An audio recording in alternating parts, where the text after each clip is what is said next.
Esther 8.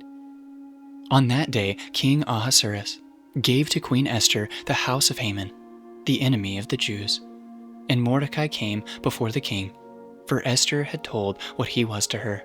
And the king took off his signet ring, which he had taken from Haman, and gave it to Mordecai. And Esther set Mordecai over the house of Haman. Then Esther spoke again to the king. She fell at his feet and wept, and pleaded with him to avert the evil plan of Haman, the Agagite, and the plot that he had devised against the Jews. When the king held out the golden scepter to Esther, Esther rose and spoke before the king. And she said, "If it please the king, and if I have found favor in his sight, and if the thing seems right before the king, and I am pleasing in his eyes, let an order be written to revoke the letters devised by Haman the Agagite, the son of Hammedatha, which he wrote to destroy the Jews who are in all the provinces of the king. For how can I bear to see the calamity that is coming to my people? Or how can I bear to see the destruction of my kindred?"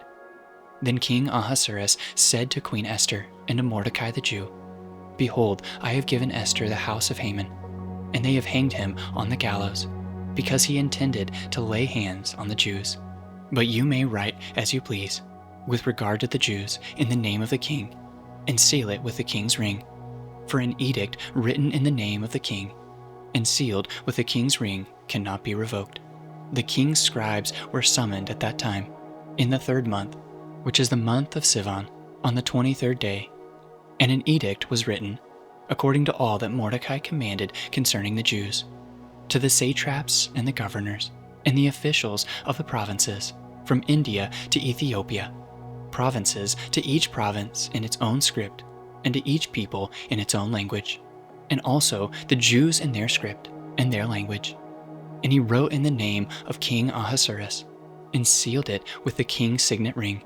Then he sent the letters by mounted couriers riding on swift horses, that were used in the king's service, bred from the royal stud, saying that the king allowed the Jews, who were in every city, to gather and defend their lives, to destroy, to kill, and to annihilate any armed forces of any people or province that might attack them, children and women included, and to plunder their goods. On one day throughout all the provinces of King Ahasuerus, on the 13th day of the 12th month, which is the month of Adar, a copy of what was written was to be issued as a decree in every province, being publicly displayed to all peoples. And the Jews were to be ready on that day to take vengeance on their enemies. So the couriers mounted on their swift horses that were used in the king's service, rode out hurriedly, urged by the king's command, and the decree was issued in Susa, the citadel. Then Mordecai went out from the presence of the king in royal robes of blue and white, with a great golden crown and a robe of fine linen and purple. And the city of Susa shouted and rejoiced. The Jews had light and gladness and joy and honor. And in every province and in every city, wherever the king's command and his edict reached, there was gladness and joy among the Jews, a feast and a holiday. And many from the peoples of the country declared themselves Jews, for fear of the Jews had fallen on them.